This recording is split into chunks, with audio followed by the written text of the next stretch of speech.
Municipal corporation commissioner సంతకాలు forgery చేసిన వైనం వెలుగులోకి వచ్చింది. పలు అపార్ట్మెంట్లకు ఆక్యుపెన్సీ సర్టిఫికేట్ లేకుండానే మార్టిగేజ్ రిలీజ్ చేసిన వైనంపై కమిషనర్ వికాస్ మర్మత్కు న్యాయవాది కాకు మురళి ఫిర్యాదు చేశారు.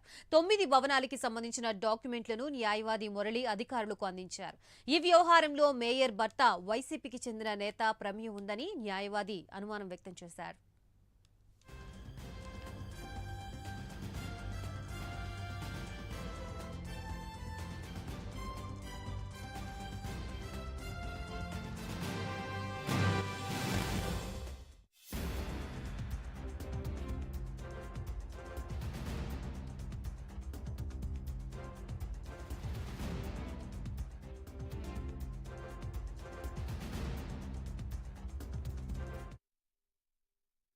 ఈరోజు నెల్లూరు నగర కార్పొరేషన్లో అడ్డగోలుగా అక్రమాలకి కొంతమంది ఉద్యోగులు తమ యొక్క చేతివాటం చూపించి అక్రమాలకు పాల్పడుతున్నటువంటి విషయం వెలుగులోకి వచ్చి ఈరోజు దినపత్రికల్లో అంతా కూడా మీరు చూసినటువంటి విషయం తెలిసిందే.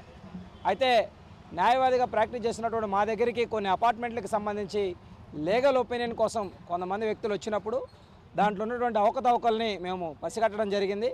పసిగట్టి దాని మీద ఆరా తీసి సమాచారాన్ని సేకరించగా ఎవరైతే కార్పొరేషన్లో టౌన్ ప్లానింగ్ డిపార్ట్మెంట్లో ఉన్నటువంటి కొందరు అధికారులు ఎవరైతే అక్కడ కీలకమైనటువంటి రాజకీయ పోస్టులు ఎవరైతే ఉన్నారో వారికి సంబంధించినటువంటి వ్యక్తులతో కొమ్మక్కై ఈ యొక్క అక్రమాలకి పాల్పడినట్టుగా మా దృష్టికి వచ్చింది.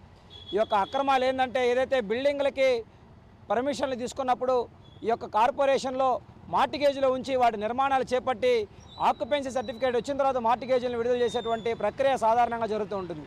అయితే ఈ యొక్క మార్టిగేజ్ని నిర్మాణాలు పూర్తి కాకుండానే వీరి దగ్గర లంచంగా డబ్బులు తీసుకొని ఈ యొక్క సంతకాలను ఎవరైతే ఐఏఎస్ అధికారిగా ఉన్నటువంటి కమిషనర్ గారి సంతకాలను సైతం ఫోర్జరీ చేసి ఈ యొక్క కుంభకోణానికి వీరు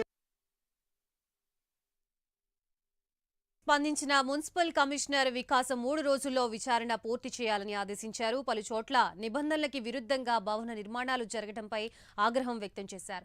ఇద్దరు టౌన్ ప్లానింగ్ అధికారులకి షోకాజ్ నోటీసులు జారీ చేశారు. ఫోర్జరీ వ్యవహారం డొంక కదలడంతో కార్పొరేషన్ సిబ్బంది గుండెల్లో రైళ్లు పరిగెడుతున్నాయి.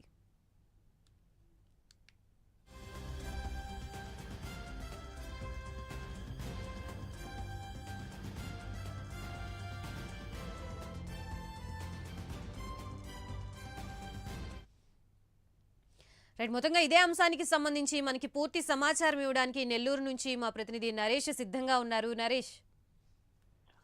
రైట్ గాయత్రి, మొత్తానికి నగరపాలక సంస్థలో ఫోర్జరీ అలజడి కలవరం పుట్టిస్తుందని చెప్పుకోవచ్చు. ఏదైతే వైఎస్ఆర్సీపీ అధికారంలో ఉన్నప్పుడు వైఎస్ఆర్సీపీ నేతలు పూర్తి స్థాయిలో కూడా అక్రమాలకు కేర్ ఆఫ్ అడ్రస్ గా నిలబడినటువంటి పరిస్థితి కనపడతా ఉంది. ఇక్కడ ప్రధానంగా నెల్లూరు నగర కార్పొరేషన్ ఉన్నటువంటి కమిషనర్ సంతకం ఫోర్జరీ చేసి అనేక అవకతవకలు కూడా పాల్పడినట్లుగా తెలుస్తా ఉంది. నెల్లూరు నగరపాలక సంస్థలోని అవినీతి అక్రమాలు ఏదో ఒక రూపాన మనం బయటపడతానే చూస్తానే ఉంటాం. అయితే ఇక్కడ అదే కోవాకు చెందినటువంటి తాజాగా మరొకటి వెలుగులోకి చూసినటువంటి పరిస్థితి మనం చూస్తే ఏదైతే ఫోర్జరీ అలజడి కనపడుతుంది. ఇక్కడ ఒక న్యాయవాది ఇచ్చినటువంటి ఫిర్యాదుతో సిటీ ప్లానింగ్ లో జరుగుతున్నటువంటి ఏదైతే అక్రమ డొంక కదిలిందని చెప్పుకోవచ్చు. ఏకంగా 9 భవనాలకు సంబంధించి అప్లికేషన్ ఉన్నతాధికారుల సంతకాలు నకిలీ అని తేలగా ఒక్కసారిగా కూడా కార్పొరేషనే కాదు జిల్లా వ్యాప్తంగా కూడా వైసీపీ నేతలు ఇంతటి దారుణానికి పాల్పడ్డారంటూ కూడా అందరూ కూడా ముక్కు మీద వేలేసుకునే పరిస్థితి కనపడతా ఉంది. ఇక్కడ ప్రధానంగా ఇక్కడ చర్చించుకోవచ్చు ఆక్యుపెన్సీ సర్టిఫికేట్ అంటారు.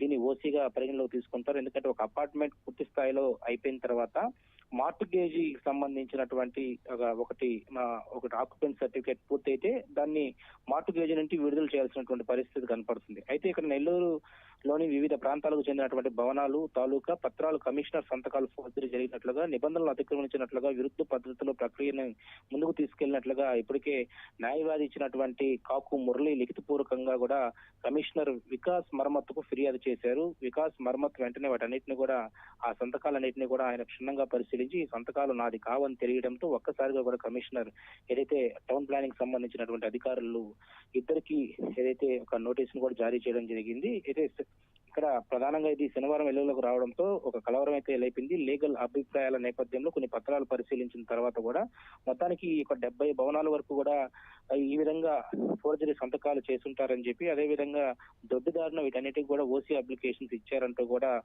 కాకు మురళీరెడ్డి ఎవరైతే న్యాయవాది పేర్కొన్నారో, సో అతను ఇచ్చినటువంటి ఫిర్యాదు మేరకు వికాస్ మర్మత్ కమిషనర్ దీని మీద పూర్తి స్థాయిలో విచారణ జరిపించాలని చెప్పి, ఒకవైపు ఎవరైతే సిటీ ప్లానింగ్ సంబంధించినటువంటి అధికారులు ఉంటారో వాళ్ళందరికీ కూడా ఇటు మెమోస్ అయితే జారీ చేయడం జరిగింది. మొత్తానికి ఇక్కడ మేయర్ భర్త అయినటువంటి ఎవరైతే జయవర్ధన్ ఉంటారో, సో అతని హస్తం ఉన్నట్లుగా తెలుస్తుంది. నగరంలో భవన నిర్మాణాలకు సంబంధించినటువంటి పత్రాల జారీలో జరిగిన అక్రమాలతోంతే మేయర్ భర్తకు సంబంధం ఉన్నట్లుగా సదరు ఫిర్యాదు కూడా చేసినట్టుగా తెలుస్తుంది. తన లేఖలో పేర్కొన్నటువంటి పరిస్థితి కాకు మురళీరెడ్డి కూడా మనం చెప్పొచ్చు. ఆయనతో పాటు మరో ప్రైవేట్ వ్యక్తి కూడా ఉన్నట్టుగా తెలుస్తా ఉంది. మరి కొంతమంది వైసీపీకి చెందినటువంటి ముఖ్య నేతలు కూడా దీనికి సంబంధించినటువంటి పరిస్థితి ఉన్నది. మొత్తానికి సిటీ ప్లానింగ్ అధికారులు ఇక్కడ ప్రధానంగా వైసీపీ ఎవరైతే వాళ్ళు ఏ విధంగా చెప్పారో ఆ విధంగా ఈ యొక్క లేఖ ఫోర్జరీ సంతకాలు కూడా పెట్టినట్టుగా తెలుస్తుంది. దీని మీద కలెక్టర్ స్థాయి అధికారులు కూడా ఫిర్యాదు వెంటనే కూడా దర్యాప్తు చేయాలని చెప్పి ఒకవైపు చెప్తున్నటువంటి పరిస్థితి కనపడతా ఉంది. ఇక్కడ ప్రధానంగా ఈ వ్యవహారంపై అడ్వకేట్ శాఖ ముఖ్య ఎవరైతే ఇచ్చారో వికాస్ మర్మత్ ఫిర్యాదు అందడంతో వెంటనే దీని మీద పూర్తి స్థాయిలో దర్యాప్తు చేస్తున్నారు.